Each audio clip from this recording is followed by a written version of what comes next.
Hi, this is Steve Hargadon, and I'm with Audrey Waters, and it is Saturday, December 10th, and this is our weekly Hack Education Roundup podcast. Hi, Audrey. Hello. I sure loved your writing this week. Oh, thank you. I think there's something about going back and reviewing that has given you the opportunity to kind of refine some of the ideas. Much of what you're covering in the trends isn't new to you, but it's Right. fun to see you kind of pull it together. It's been a really interesting process of doing these roundup posts. So I've decided to pick out 10 of the trends that I think are the most important or have been the most interesting of this year. And you're right, it's definitely been an opportunity for me to go back and really look at some of the events that happened, some of the new companies, some of the experiences that teachers and students and principals and politicians have had around education technology this year. And I've been learning a lot just, especially, I mean, sometimes I have a hard time remembering what happened, in November. So to look back and be like, oh gosh, yeah, that in January, that was huge. It's definitely given me a different perspective on, some of these categories. Well, I'm giving two thumbs up to these posts. Excellent. Thank you. Hey, but let's start with my Goosebump of the Week award.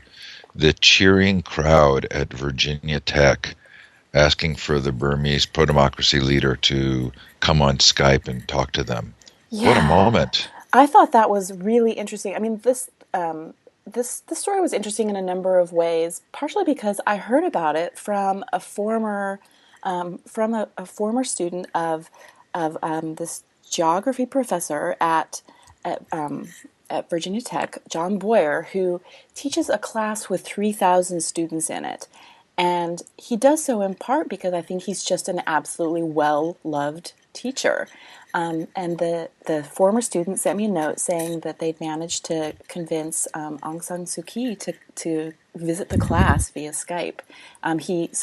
Professor Boyer makes these video pitches, posts them on YouTube, and for a variety of people. And he's managed to convince, Martin Sheen came to the school last year, and so she saw the video pitch. I mean, like you said, this huge auditorium of cheering students.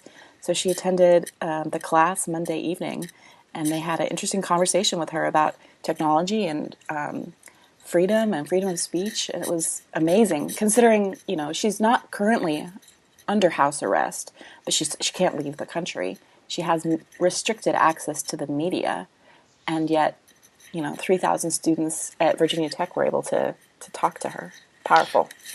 Do you know if the event was recorded?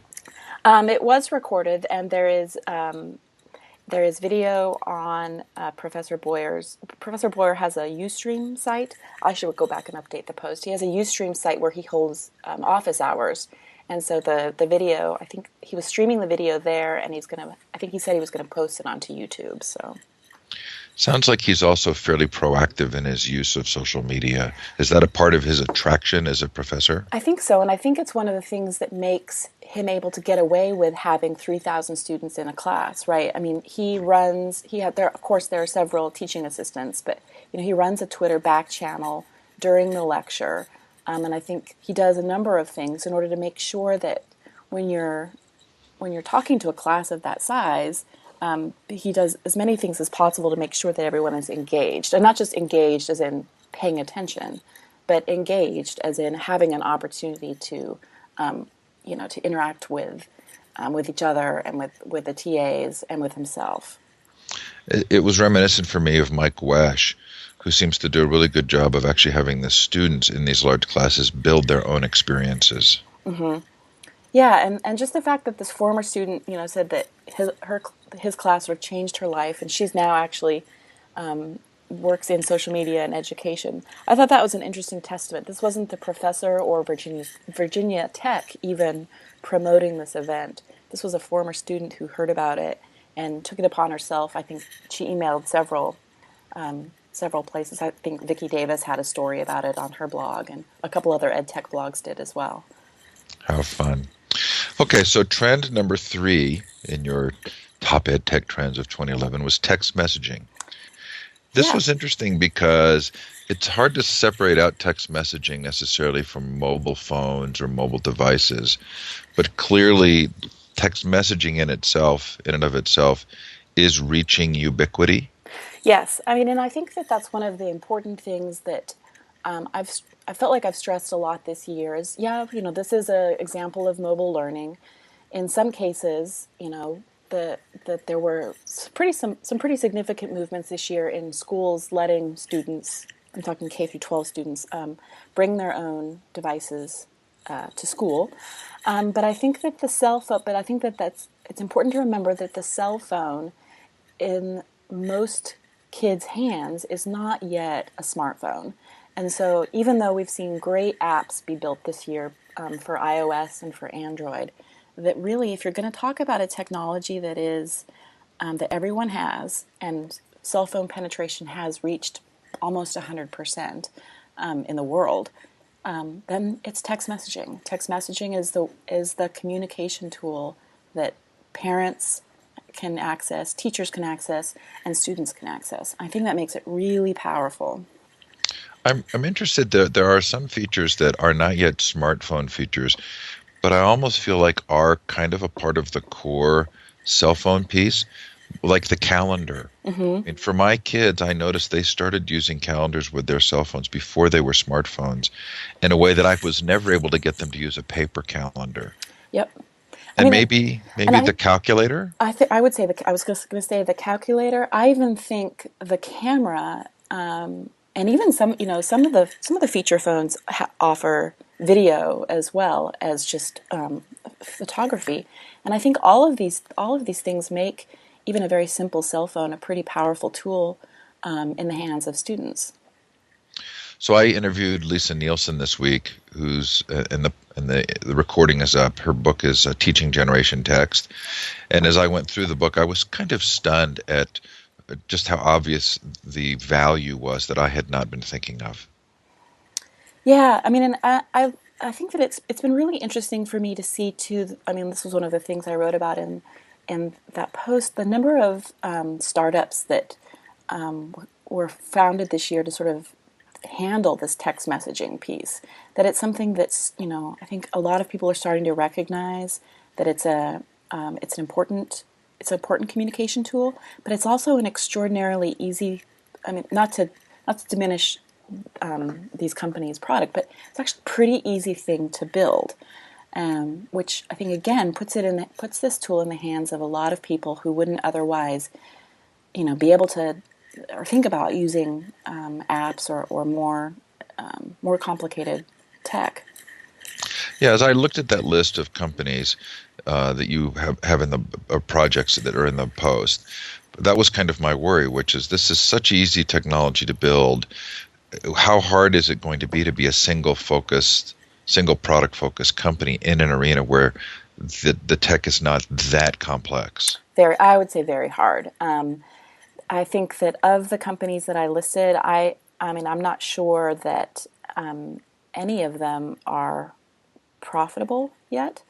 And of them, I think Selly, the one out of Portland, is the one that's most interesting to me because it actually has some pretty complicated technology underlying its infrastructure that allows for some different usages and more complicated communication tools. The city of Portland is actually using it as a neighborhood, sort of like a neighborhood crime watch, and it has the ability to sort of have a command and control structure so that you could have neighbors text into one number and the information feeds up to perhaps a district, and then that feeds up to sort of different levels, which again would be great for schools to have students in one class and the information sort of move up the hierarchy in a school to teacher to principal to district. Which makes it very much of an institutional sale, Mm-hmm. and that would seem to really favor companies that already have relationships with schools selling technical It projects. does. Products. I mean, this is the sort of thing that I would imagine something like Pearson's Power School could perhaps implement. Has anybody solved the cost of texting issue? Meaning that there's this sort of elephant in the room of the fact that these plans cost money to families. Is that still an issue? This is a thing that I think is actually is an issue, and I'm really curious to see sort of what's gonna happen with this, particularly with the rise of the smartphone. I mean, as much as I say that kids don't have smartphones right now, they certainly have them more and more, and the numbers are actually pretty surprising. Even young, even young sort of third graders might have a smartphone, or they might have an iPod Touch, which allows them to use some of these apps that let you bypass the text messaging fees. Which you're right. I mean, the sort of dollar for dollar, byte per byte, texting is far more expensive than sending any sort of message through your data plan. So I have to think that the carriers are going to do whatever they can to sort of keep this sort of cash cow, the text messaging cash cow, in place. But I think the pressure for free alternatives, I'm not sure what's going to happen. We may not drill down on this today, but kind of as food for thought. Our 13-year-old has a smartphone with a data plan, and I consider that an educational investment.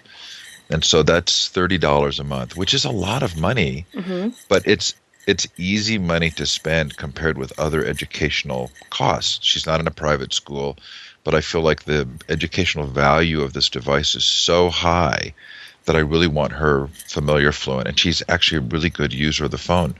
But not everybody can afford $360 a year Right. for their child.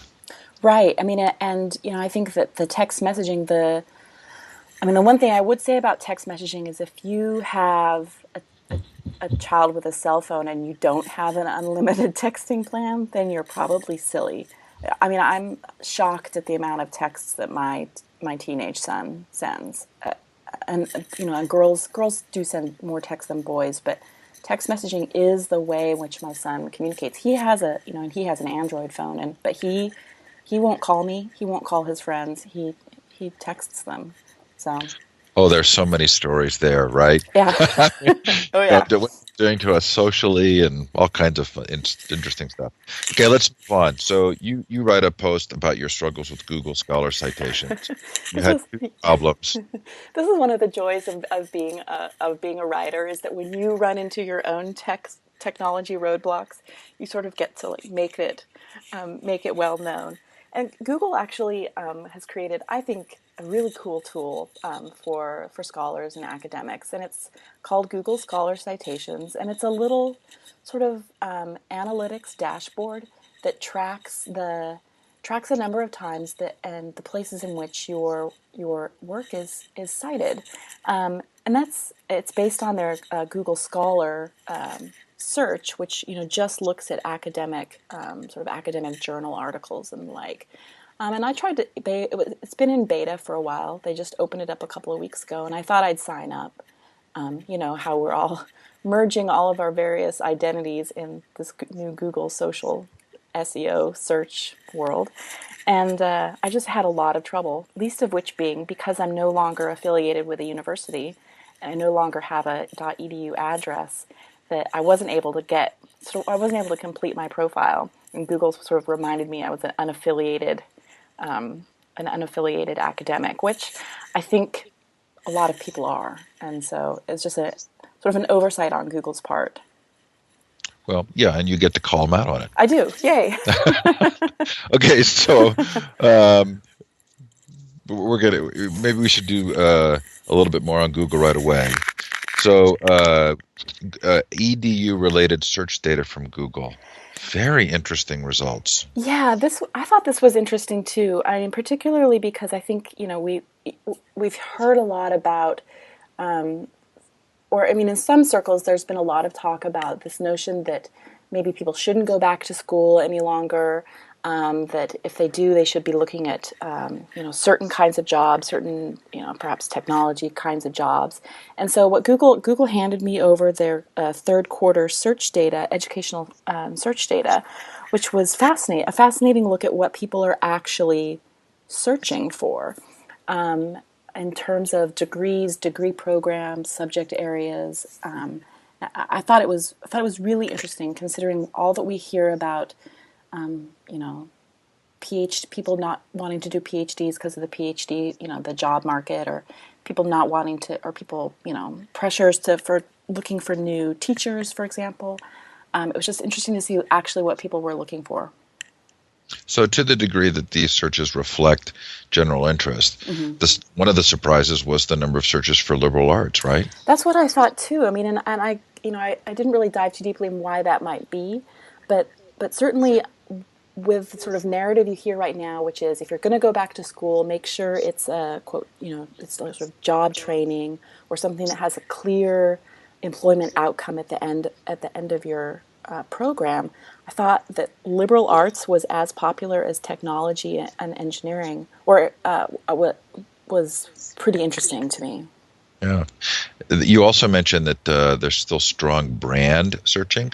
Now, when you say brand, I'm assuming like Stanford or Harvard. Is that the kind of brand? I'm not sure. Google didn't actually drill down what they meant by this. I mean, it could be that that's what they meant.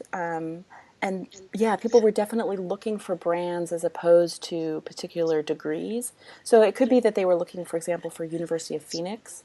It could be that they were looking for a particular or particular other particular schools, private or nonprofit or for profit. Interesting.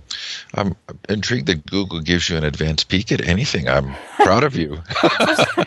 I did run that story the day after my other one, so That's maybe they hadn't funny. had time to see it and snatch away the data. Okay, so trend four of your EdTech trends is data. Yes.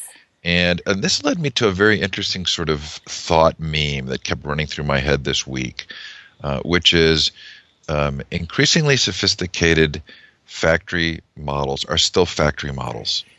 And it related a couple of stories that came up here. But here it's about you're quoting George Siemens, you're looking at learning analytics and input and output, and then George sort of cautions about the softer elements of learning when you've got so much data that you feel like you can learn from the data. Yes.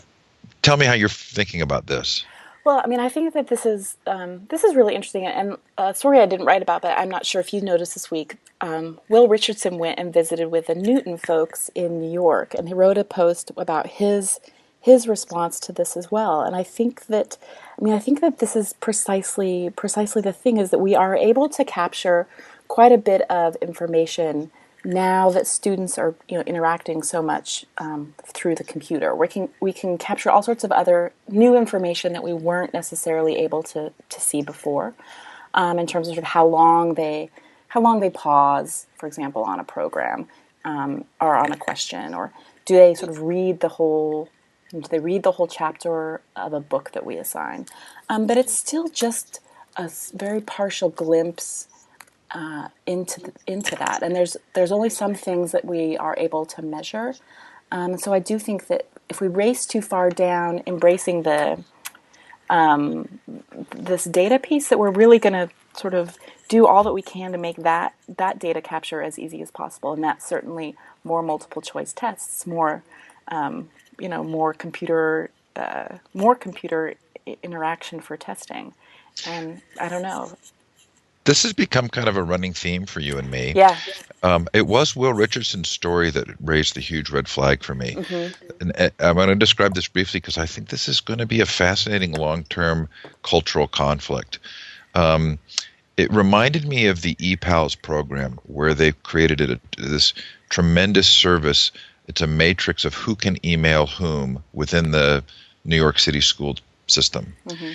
And I left hearing about that program thinking, when are the kids ever going to learn themselves who it's appropriate to email when you've locked down exactly what they can do? And when I read Will's story, it was like, okay, so you've identified what time of the day and what the circumstances are. That's just a really sophisticated factory output. Yeah. At what point does the power of the student becoming responsible for their own learning have to trump that kind of external control? Yeah, I mean, and I think that I'm fascinated. I mean, I am fascinated by the stuff that goes on sort of under the hood of these adaptive startups. I've really been trying. I mean, I'm not a mathematically inclined person, but I've been trying to pick the brain of the data scientist at Grocket, for example, to sort of help explain to me how these adaptive systems work. And it is a fascinating thing to think about, that you can get all of this data from a student and then use that to help provide the next best question, but it still seems to me to be limited by all of these. It's sort of circumscribed by all of this other information, which is sort of what's the, what is the list of questions to begin with, or you know, I still have a hard time believing it's useful in writing, for example, as opposed to something like math, which is, an easier sort of right wrong. I had this matrix-like image of us, in these containers being fed, in order to process our brain power.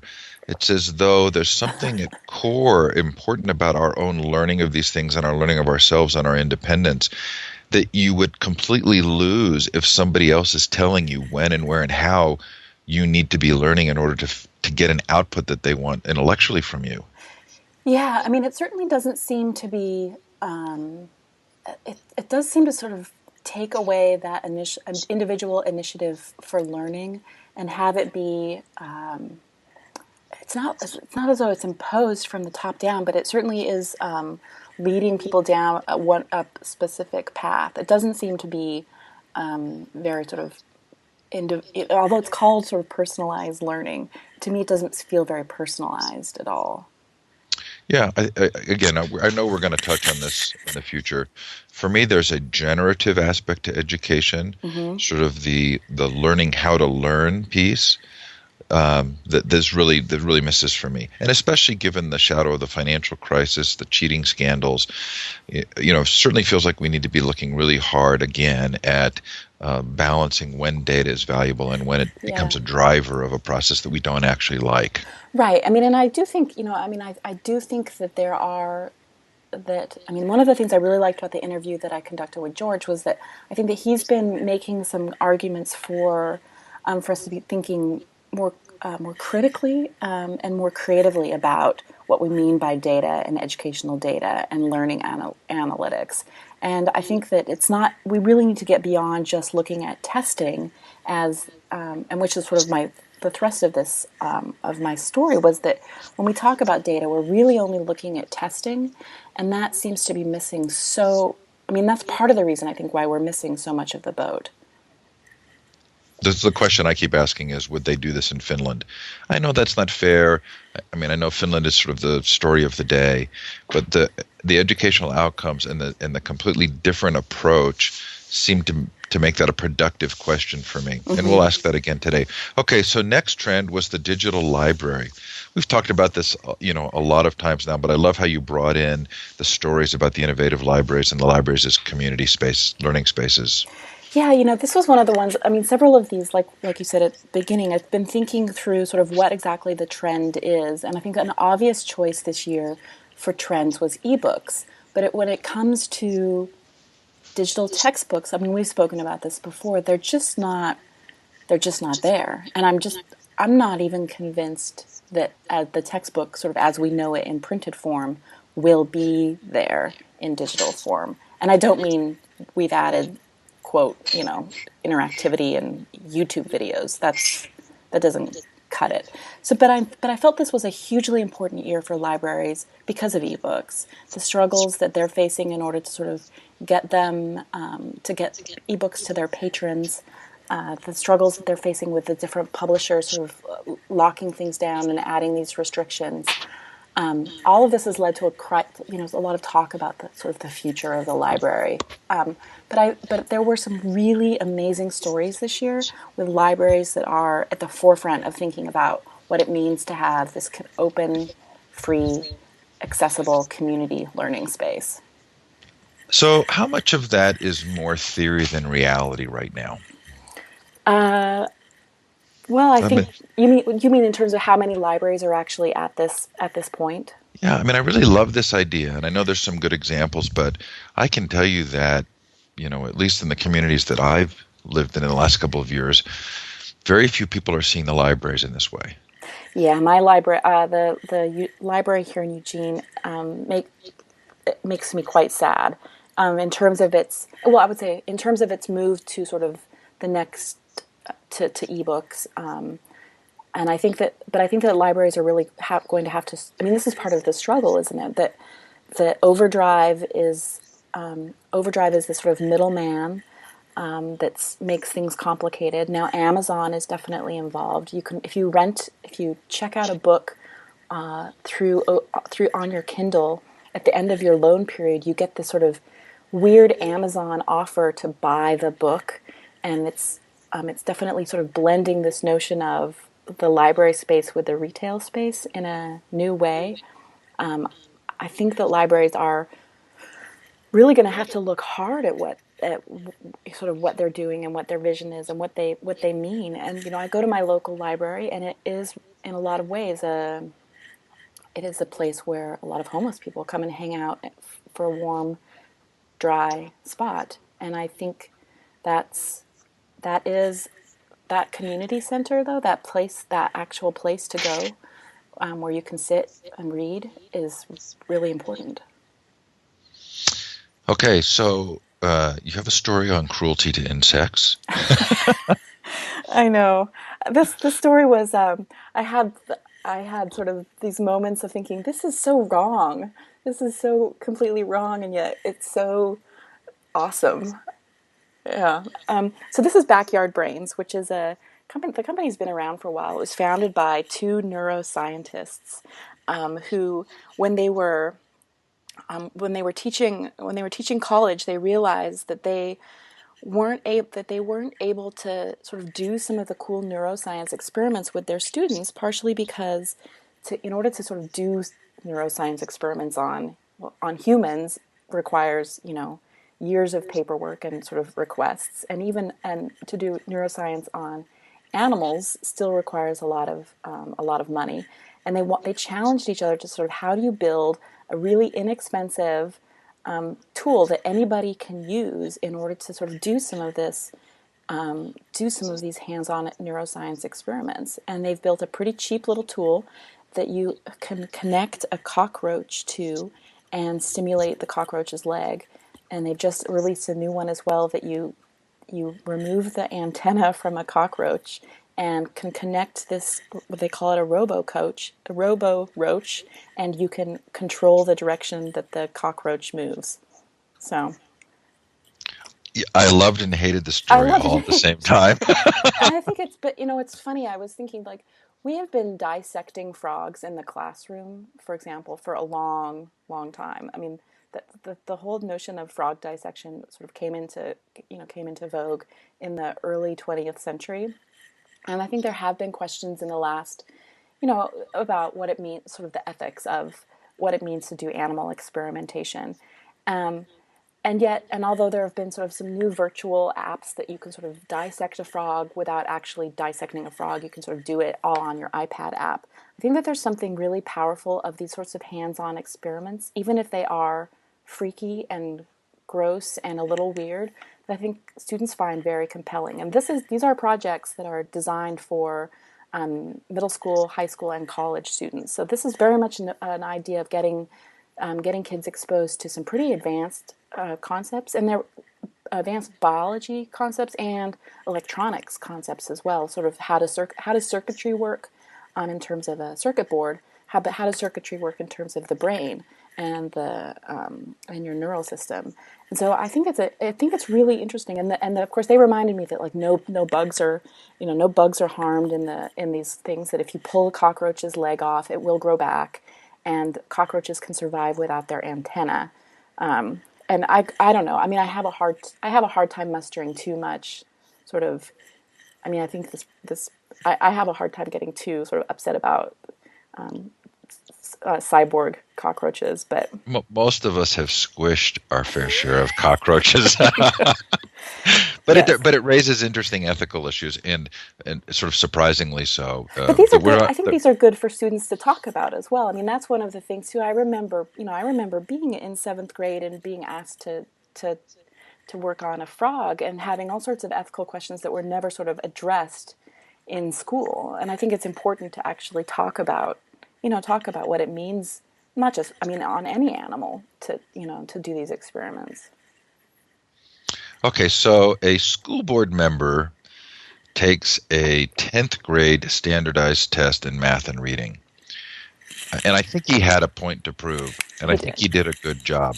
Tell us about the story and where it's going. So this was so on Monday the Washington Post wrote a story about the an unnamed school board student or school board member who decided to take the required 10th grade test in math and reading, and the person was described as being very successful, a successful businessman, graduated from college, had several degrees, but he bombed the test. I mean, he bombed it. I think he got a 60% on the writing, and he didn't know any of the math questions, but guessed enough to get, I think, 10 out of 60 right.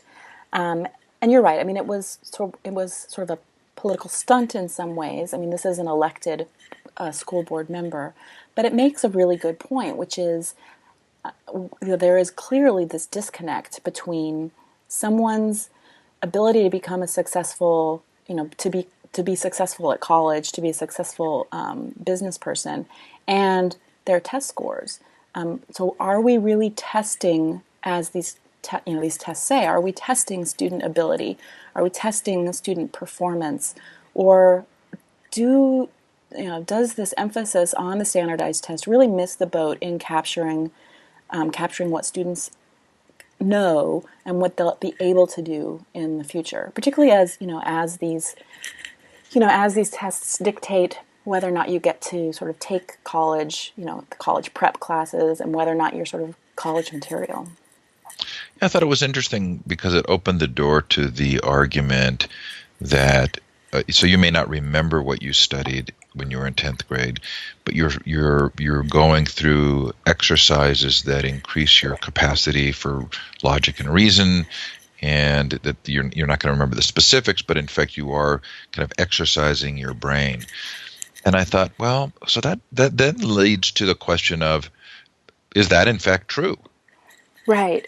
And I mean, I think that the I earlier this year, and I wrote about this a little bit at the end of the story. Earlier this year, I interviewed a woman, Debbie Steer, who lives in Long Island, and she decided she sort of took it upon herself that her high school age son was going to take the SAT, and he had no sort of inclination or desire to do well, and she decided that she was going to sort of sit down and do this, do the SAT alongside him, test out some of these test prep offerings, and she was going to ace the SAT. She just sort of set this arbitrary goal. She was going to get a perfect score on the SAT.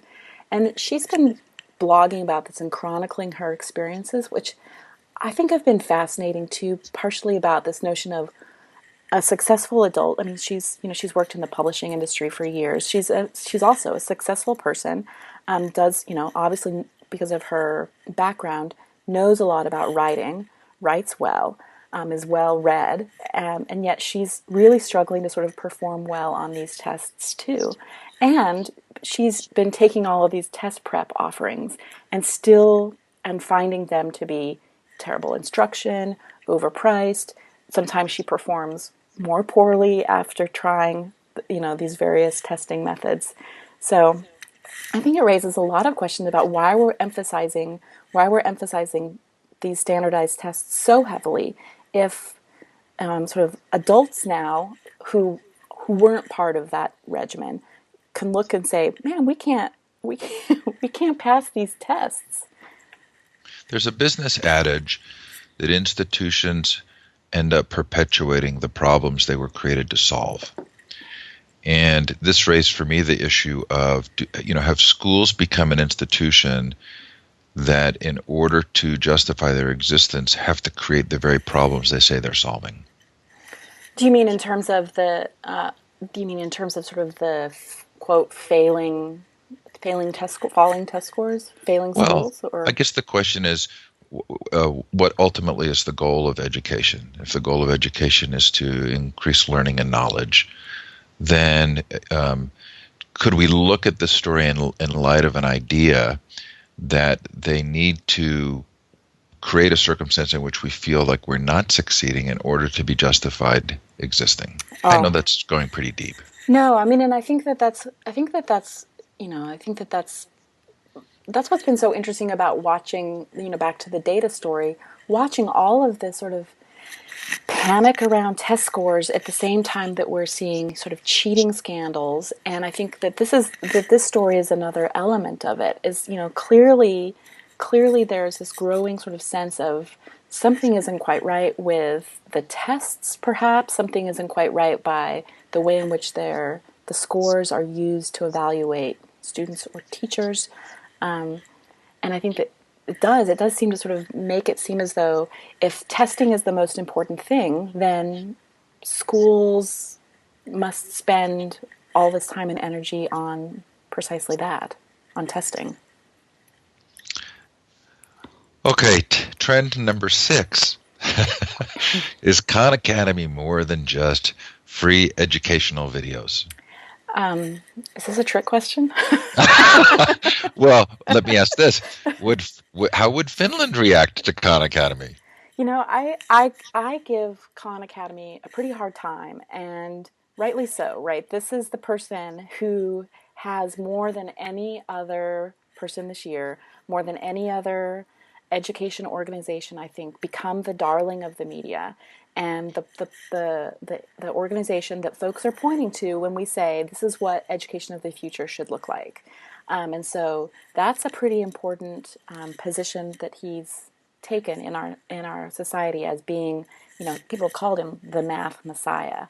And I think that the, I mean, I have a lot of questions about the way in which his videos, whether or not his videos are so awesome.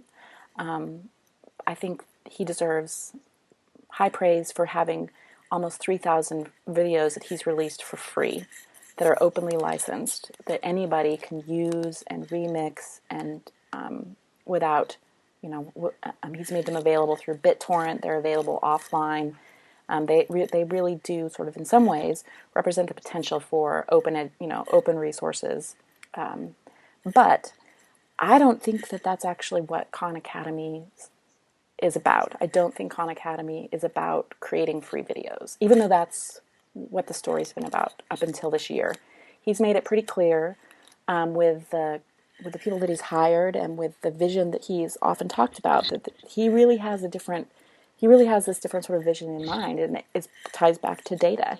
It ties back to this adaptive learning, and it's this notion that that students can watch these videos at home, right? That's part of his flipped classroom assignment.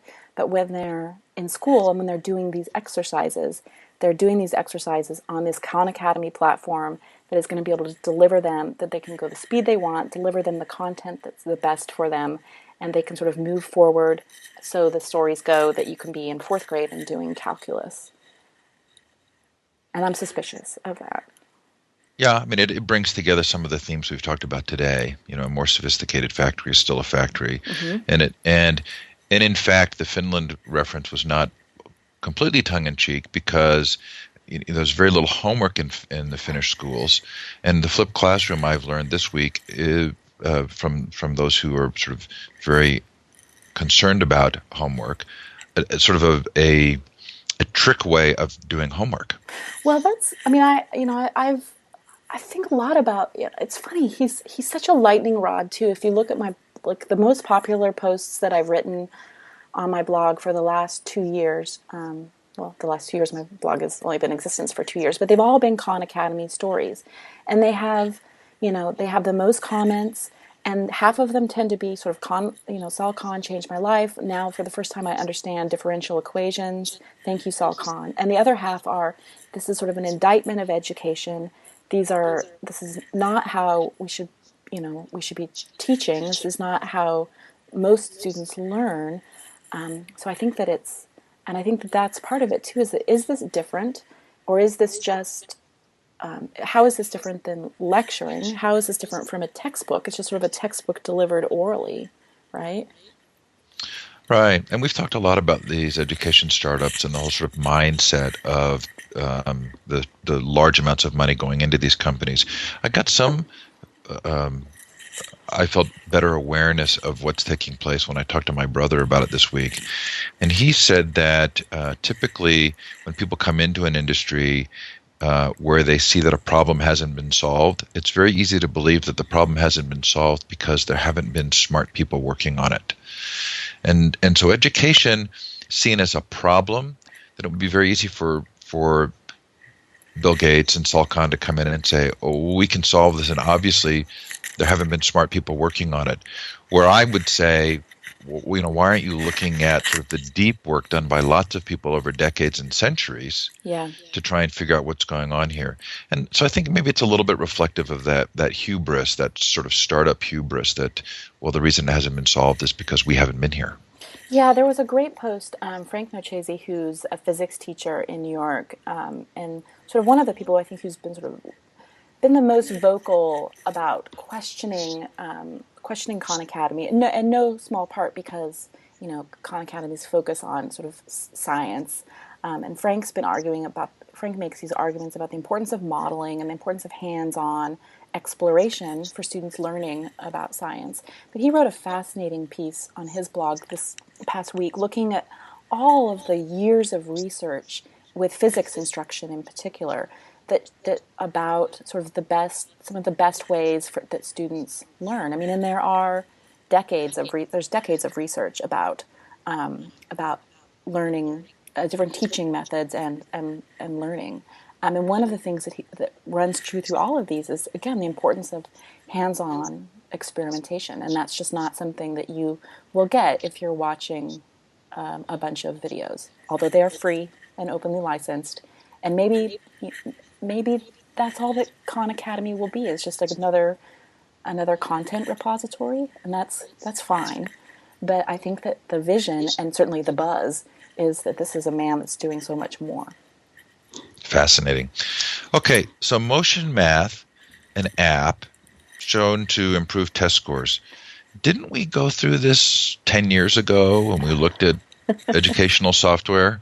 How is it actually doing something that regular PC software wasn't able to do? Motion Math, I like Motion Math. I like that the founders are.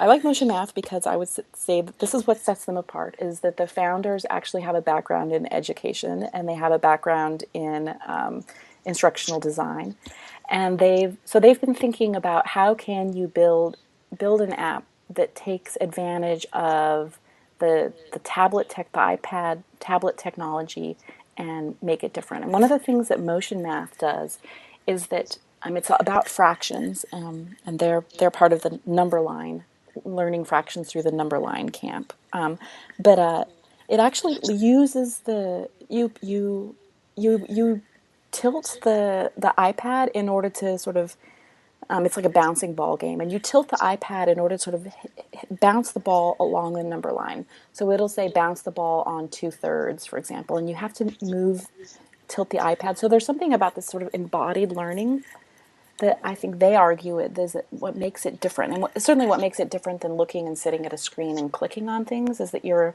whole body is interacting with it. So I would say that that's something that sets it apart. Interesting. What are the habits of successful charter schools, Audrey?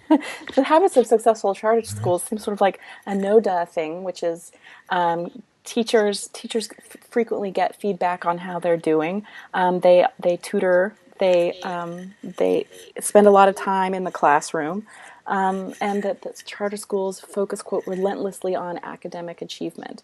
But this is a study by Roland Fryer, who just recently won the MacArthur Genius Grant, and he's actually been one of the more interesting education researchers for really calling people to task on sort of issues of sort of race and class and poverty. And so I thought it was interesting that he's sort of taken the time to look closely at the charter school movement, particularly since it's something that gets pointed to and touted so much as sort of the premier alternative to sort of the typical public school system. I thought it was interesting because maybe that would be our third theme. So theme 1 for me was the sophisticated factory. Theme 2 is would they do it in Finland. Theme 3 would be that education is a very human endeavor, And at least in our daughter's chartered school, I'm not sure I would have identified those exact same elements, but I would say it's a hugely successful school because the teachers seem to actually care. Yeah. Yeah, I mean, and I think that that's this piece that to come back to Khan Academy again. It's this other piece that sort of, or even to Newton or these other sort of more computer mediated learning scenarios, is that without that caring teacher there, that I would say that a caring teacher is has a sophisticated way of providing adaptive learning that I think we shouldn't overlook, right? Maybe that's our model. Maybe the model of the brain and the inability of the computer to actually replicate all that the brain does, it becomes kind of a mental model for thinking about the complexity of teaching. Mm-hmm. I have to think about that. Mm-hmm. Hey, I'm so excited. Dreambox has cracked the code. Um, I celebrated. I didn't leave a flippant remark at the end of that because I felt that anything um, that we hear from John Doerr about right now in terms of sort of the what's hot and great and innovative is just highly suspicious anyway. So What about Edmodo? Edmodo, this is interesting. I mean, Edmodo has had a incredible year. I mean, I talked about them briefly in the trends post about social media. So this is a company, this is a startup that offers schools a sort of quote safe social network, social learning experience, right? So it looks very much like Facebook, but you can sort of use Edmodo in your classes to sort of to have to that offers grading. You can have discussions. You can share content with your students that way. And they raised $15 million this week. A couple of interesting byproducts of that is that Reid Hoffman, so the founder of LinkedIn, will now join their board. And I think Matt Kohler was like employee number 7 at Facebook, and he's also going to be joining their board. So Edmodo is, so the news goes, Edmodo is now going to be able to sort of tap into these two really important social networks, right? A professional social network and a social network, and thinking about what does that mean in terms of the social graph, the professional graph, and in the case of Edmodo, perhaps the education graph. But here's the kicker: is that Edmodo has no revenue. Like they don't make any money. So I don't even know. I mean I think it's a great product. They're a great team. I've met them. I think they're great people, but they aren't making any money. So This reminds me of Ning it does. in the sense that you get to a place where accepting that much venture capital, somebody's looking for a return, and does the focus completely shift from the valuable outcomes to the need to make money? Yeah, and I pressed Nick Borg, the CEO, about this in the call. I mean, because I said, this, if you look at what Facebook has done to make money, right? It's advertising. I don't think that's not going to fly. I don't think, at least. I don't think that would fly in the K through 12 schools where Edmodo has been adopted. If you looked at how LinkedIn has made money, it's also through advertising, but they've been doing a lot of interesting data stuff behind the scenes, and it's not going to surprise me to see LinkedIn doing something with its data. So I asked Nick about Edmodo's plans for data. Are they going to be mining this? I mean, that's the thing, right? Are they going to be mining this data and selling? I don't know. Not selling student data makes it sound awful, but is that is that where they're Right. And whether it's mining the data or something else, when you get that much money, somebody's expecting a return. That was my thought, which was it puts you in a position where you end up having to run the business for the profits rather than the passion. yeah. And that's sort of an age-old story. And then sort of finally, the badges for lifelong learning. I just wanted to make an announcement that I interviewed Mark Sermon from Mozilla Foundation about the first stage, and we're going to be doing a show on the second stage and where things are with that project at the end of the month. Oh, So excellent. should be more interesting news about what's going on there. Audrey, a terrific week. Again, the highlight of my week is reading your posts and Thank you, thinking Steve. about these things, and I really appreciate you doing this with me. This has been great. Yeah, I've got four more of these. Wait, is that right? Yeah, four more of these trends posts. And then next week I'm going to be picking my favorite new ed tech startups of the year. So that'll be interesting for us to talk Ah, about as well. Yeah. can't wait. All right. We'll talk to you then. Bye. Bye.